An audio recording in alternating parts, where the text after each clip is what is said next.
धनात्मक विचलन में कोई ऐसा विलयन लेते हैं जिसमें मान लें कि दो घटकों से मिलकर बना हुआ है वो, उसमें एक घटक को हम मान लेते हैं ए और दूसरे घटक को मान लेते हैं बी।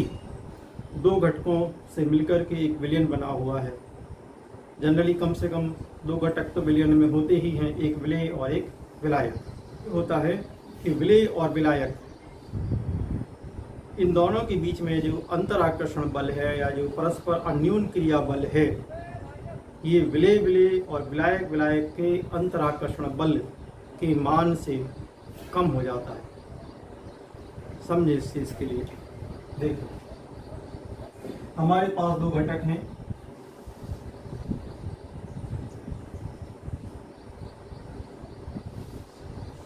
एक में मान लीजिए हमारे पास घटक ए है और दूसरे में हमारे पास घटक बी है। दो कंपोनेंट्स हैं, दो चीजें हैं हमारे पास, ये एक है और ये एक दूसरा है। दोनों अलग अलग हैं, मतलब शुद्ध अवस्था में रखे हुए हैं, अभी इनको हमने मिलाया नहीं है ना। तो इसमें ये होता है कि जब चूंकि द्रव अवस्था में ये रखे हुए हैं तो ए से ए के कण और बी से बी के कण आपस में परस्पर एक बल के द्वारा जुड़े होते हैं जो उनका अंतराकर्षण बल या अन्योन्य क्रिया कहलाता है। जैसे ए में ए के कण ए से ही जुड़े हुए हैं, किसी ना किसी बल से जुड़े होंगे ये, है ना। उसी प्रकार से बी में बी के कण या बी के अणु बी के ही अन्य अणुओं से आपस में जुड़े हुए हैं किसी ना किसी बल से।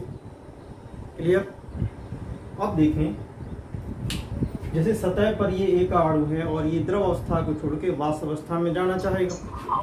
जब ये द्रव अवस्था को छोड़ के वाष्प अवस्था में जाना चाहेगा, यानी जब इसका वाष्पीकरण होगा, उस कंडीशन में ये जो दूसरा अणु ए का उससे जुड़ा हुआ है नीचे की ओर, तो ये इसको वाष्प अवस्था में जाने से रोकेगा, क्योंकि ये एक आकर्षण बल से जुड़े हुए हैं आपस में।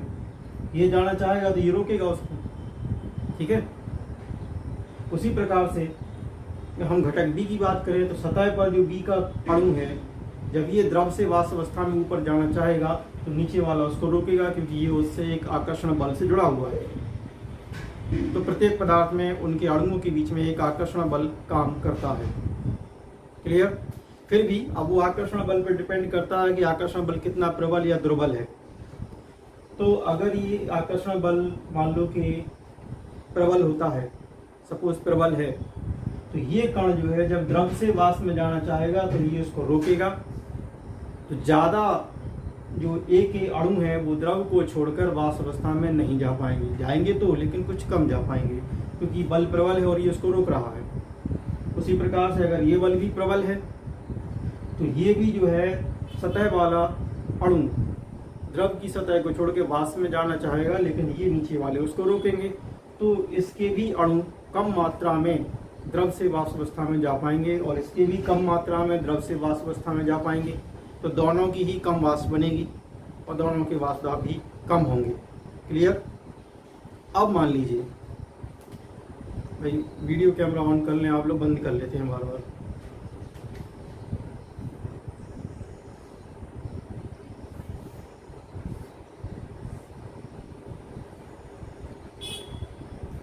देखिए अब मान लीजिए ये हमारे पास दूसरा पात्र है, इस पात्र में हम ये वाला द्रव भी मिला देते हैं और ये वाला भी मिला देते हैं, दोनों को हमने इसमें डाल दिया। क्या होगा, यहाँ घटक अब क्या हो गया हमारा ए बी, क्योंकि हमने ये भी इसमें डाल दिया और ये वाला भी इसमें डाल दिया, दोनों को मिला दिया। तो जब हम दोनों घटकों को आपस में मिलाते हैं तो इनके जो पुराने आकर्षण बल हैं, ये पुराने आकर्षण बल टूटते हैं और ए और बी के बीच में नया आकर्षण बल यहाँ पर बनता है। तो नया आकर्षण बल कैसे बनता है वो देखें इसमें ए से जुड़ जाएगा इसमें बी और बी से जुड़ जाएगा ए, इस प्रकार से दोनों जुड़ गए, ए से बी जुड़ गया, बी से ए जुड़ गया।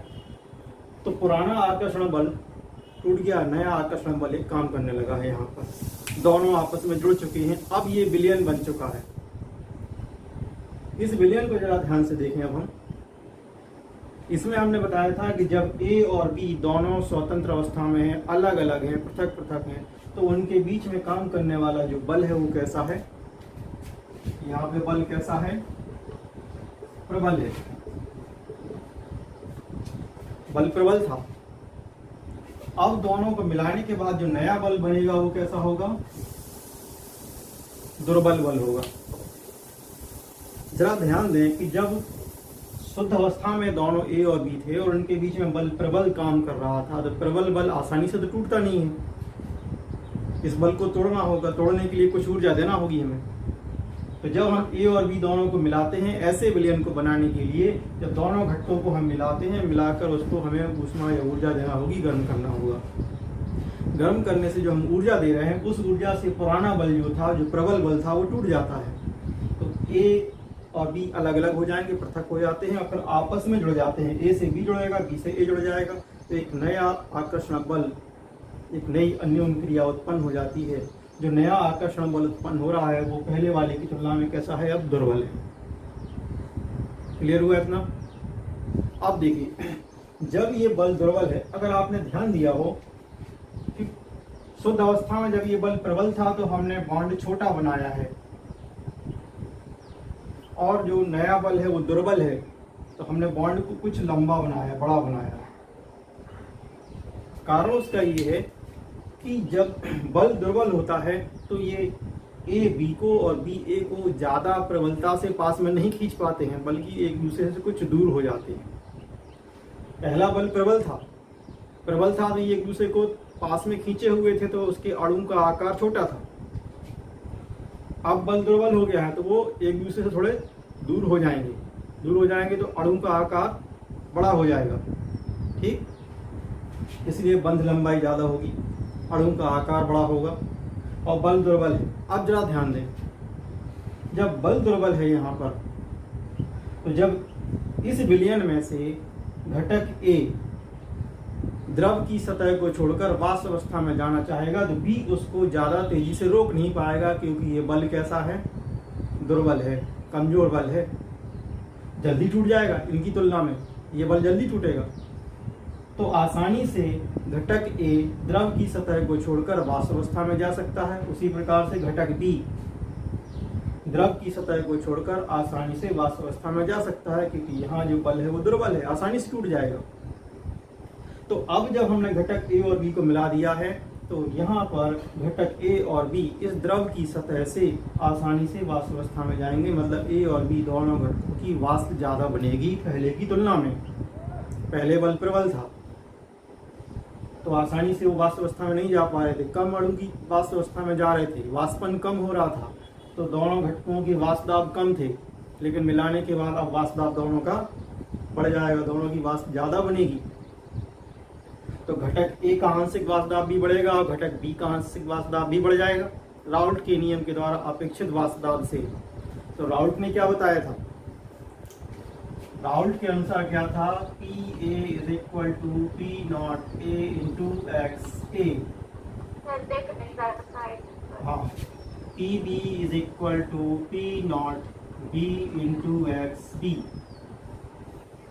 घटक ए का जो आंशिक वाष्प दाब है या घटक बी का जो आंशिक वाष्प दाब है, प्रत्येक घटक का आंशिक वाष्प दाब शुद्ध अवस्था में उसके वाष्प दाब और विलयन में उसके मोल प्रभाज के गुणनफल के बराबर होता है। तो राउल्ट ने बताया कि ये बराबर होगा, पर यहाँ पर दोनों घटकों के वाष्प दाब अब पहले की अपेक्षा बढ़ गए हैं, तो बराबर ना होके दोनों घटकों के आंशिक वाष्प दाब इस गुणनफल से बराबर ना होके अधिक होंगे। क्लियर हो गया?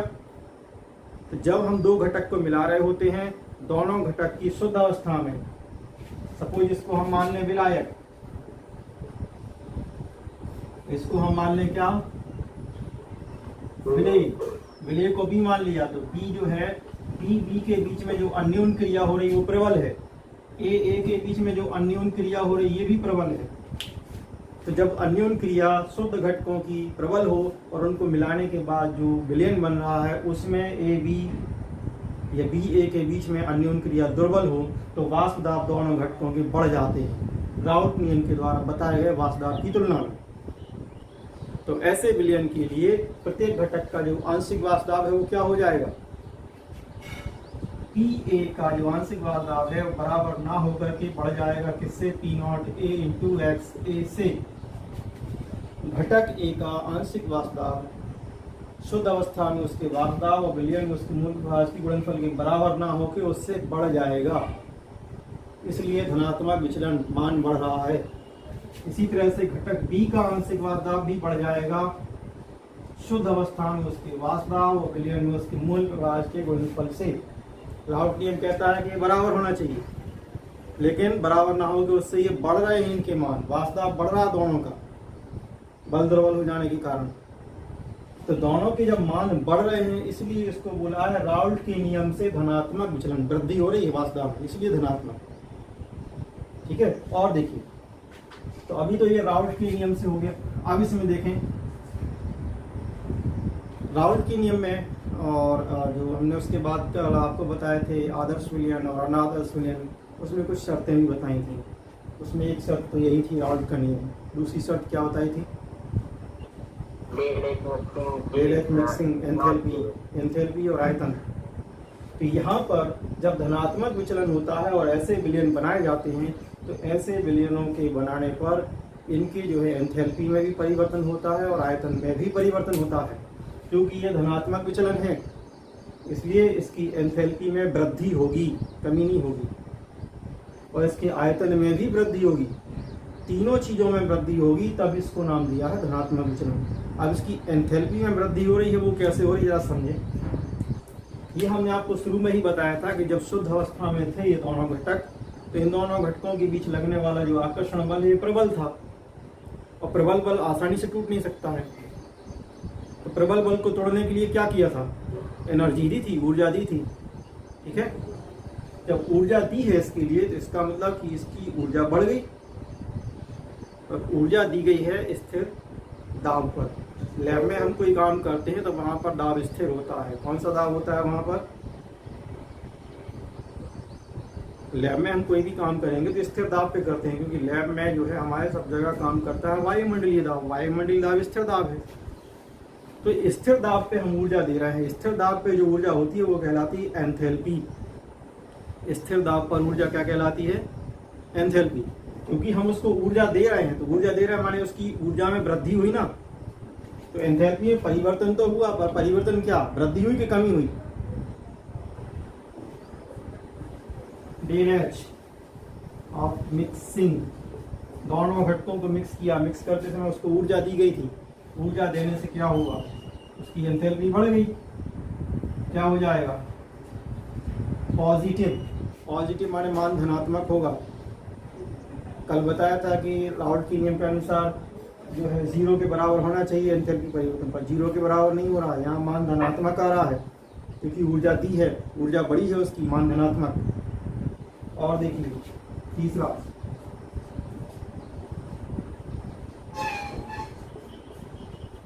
आयतन में परिवर्तन। जब दोनों को हम मिला रहे हैं, दोनों घटकों को मिला रहे हैं, तो उसके आयतन में परिवर्तन। राउल्ट के नियम के अनुसार आयतन में कोई परिवर्तन नहीं होना चाहिए, माने आयतन में परिवर्तन 0 के बराबर होना चाहिए, पर यहाँ 0 के बराबर नहीं होगा। क्या होगा? आयतन में वृद्धि होगी, ये कहलाएगी आयतन की वृद्धि। होगी कैसे वो देखें, इसका कारण हम पहले बता चुके हैं। पहले यहाँ पे आकर्षण बल जो था वो प्रबल था। प्रबल आकर्षण बल जो है कणों को पास में खींचता है। पास में खींचता है तो कण का आकार कैसा हो जाएगा? कण का आकार छोटा होगा, क्योंकि वो बल प्रबल है, तेजी से खींच रहे एक दूसरे को पास में। क्लियर? अब जो बाद में बल बना है ये बल दुर्बल है, तो ये उतनी तेजी से नहीं खींच पाएगा, तो इसमें जो कण है एक दूसरे से दूर फैल जाएंगे। जब दूर फैल जाएंगे तो कण का आकार कैसा हो जाएगा? कण का आकार हो जाएगा बड़ा। जरा देखिए कण का आकार, तुलना करें आकार की, ये छोटा आकार, ये बड़ा आकार। कण उतने ही हैं पर आकार बड़ा हो गया। आकार बड़ा होने के कारण उसका आयतन बढ़ जाएगा। क्लियर हुआ? तो आयतन में वृद्धि होगी, इसलिए चिन्ह कैसा होगा? चिन्हों का धनात्मक, पॉजिटिव। क्लियर हुआ? तो यहाँ हम देख रहे हैं कि तीनों शर्तें जो थी यहाँ पर, तीनों में हम देख रहे हैं कि वृद्धि हो रही है। घटकों के आंशिक वास्तव भी राउल्ट नियम के द्वारा बताए गए वास्तव की तुलना में बढ़ रहे हैं। एंथैल्पी में परिवर्तन जो हो रहा है, एंथैल्पी भी धनात्मक हो रही है, एंथैल्पी भी बढ़ रही है। और आयतन भी बढ़ रहा है। सारी चीजें बढ़ रही हैं, इसलिए इस विचलन को दिया है राउल्ट के नियम से धनात्मक विचलन। क्लियर?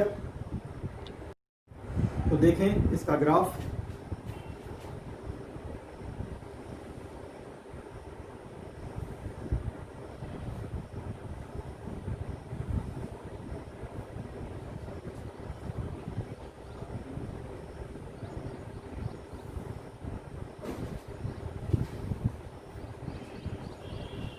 ग्राफ को हमें बनाना है। ग्राफ में आपने देखा था, यहाँ पर इस अक्ष पे हम लेंगे मूल प्रभाज और यहाँ पे हमें लेना है वाष्प दाब। मूल प्रभाज और वाष्प दाब, इसके बीच में ग्राफ बनाना है। तो पहले हम यहाँ पर राउल्ट के नियम के द्वारा अपेक्षित वाष्प दाब बनाएंगे, जो हम कल आपको समझा चुके हैं। XA बराबर 1 माने शुद्ध अवस्था में है ये, और यहाँ पर XB बराबर 0, यहाँ पर XA बराबर 0 और XB बराबर 1। शुद्ध अवस्था में वाष्प दाब P0 A और यहाँ शुद्ध अवस्था में वाष्प दाब P0 B। तो राउल्ट के नियम के द्वारा अपेक्षित जो वाष्प दाब है वो कैसा आता है? वाष्प दाब वक्र इसका, ये घटक A का आंशिक वाष्प दाब वक्र और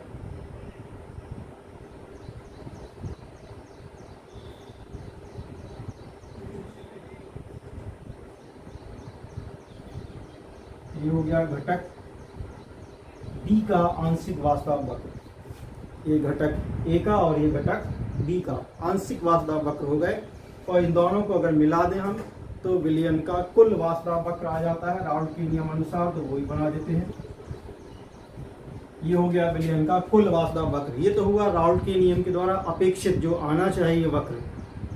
पर यहाँ पर राउल्ट के नियम से क्या हो रहा है? धनात्मक विचलन हो रहा है, मतलब सभी चीजों के मान बढ़ रहे हैं। तो यहाँ पर जो वक्र है बिल्कुल ऐसा नहीं आएगा।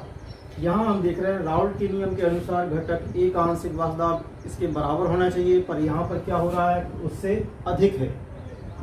जब अधिक है तो घटक A का आंशिक वाष्प दाब वक्र यहाँ ना आके इसके कुछ ऊपर आएगा, इस तरह से देखिए, क्योंकि घटक A का जो वाष्प दाब है बढ़ गया है। यहाँ राउल्ट नियम बताता है बराबर होना चाहिए, पर यहाँ बढ़ रहा है। तो राउल्ट नियम के अनुसार ग्राफ आना चाहिए यहाँ, लेकिन वृद्धि हुई है इसलिए ग्राफ ऊपर उठ जाएगा। और देखें इसी प्रकार से घटक B राउल्ट नियम के अनुसार इनके गुणनफल के बराबर होना चाहिए, पर यहाँ पर अधिक हो रहा है। तो घटक B का जो वाष्प दाब वक्र है वो भी इस पर ना आकर इससे कुछ ऊपर आएगा, क्योंकि वाष्प दाब बढ़ रहा है। इस तरह से दोनों घटकों के आंशिक वाष्प दाब वक्र वृद्धि होने के कारण ऊपर की ओर उठ गए राउल्ट के नियम की तुलना में। अब जब दोनों घटकों के आंशिक वाष्प दाब इन दोनों में वृद्धि हो गई, तो विलयन का कुल वाष्प दाब जो है उसमें भी तो वृद्धि होगी। राउल्ट नियम क्या कहता है कि P बराबर विलयन का कुल वाष्प दाब क्या होता है? PA plus PB। राउल्ट के नियम में बताया था हमने आपको, विलयन का कुल वाष्प दाब दोनों घटकों के आंशिक वाष्प दाब के योग के बराबर होता है। जब दोनों घटकों के आंशिक वाष्प दाब ही बढ़ गए तो विलयन का कुल वाष्प दाब भी बढ़ेगा, मतलब इसका वक्र भी ऊपर की ओर उठेगा। तो इसका वक्र कुछ इस तरह से मिलता है। तो ये दर्शा रहा है P बराबर PA प्लस PB, विलयन का कुल वाष्प दाब वक्र। जरा देखें राउल्ट के नियम के अनुसार कुल वाष्प दाब का वक्र ऐसा होना चाहिए, लेकिन वाष्प दाब बढ़ गया तो ऊपर की ओर उठ गया वक्र। तो ये धनात्मक विचलन का वक्र हो गया। अब इसके कुछ अपन उदाहरण देख लेते हैं।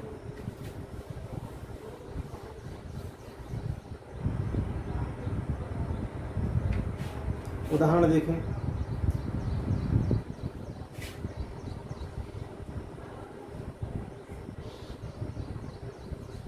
उदाहरण में हम आपको बता रहे हैं, इसमें पहला उदाहरण है एथिल अल्कोहल और cyclohexane. Ethyl alcohol plus cyclohexane, ये एक उदाहरण है। इसका मतलब ये हुआ कि हम एथिल अल्कोहल और साइक्लोहेक्सेन को अगर मिला करके विलयन बनाते हैं तो ये विलयन जो है राउल्ट के नियम से धनात्मक विचलन दर्शाएगा। ठीक, दूसरा उदाहरण लेते हैं अपन। CH3COCH3 प्लस CS2, ये एसीटोन का सूत्र है, एसीटोन और कार्बन डाइसल्फाइड। तीसरा देखें,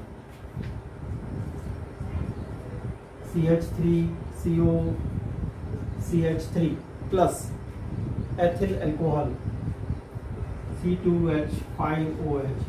अगर हम एसीटोन और एथिल अल्कोहल ले,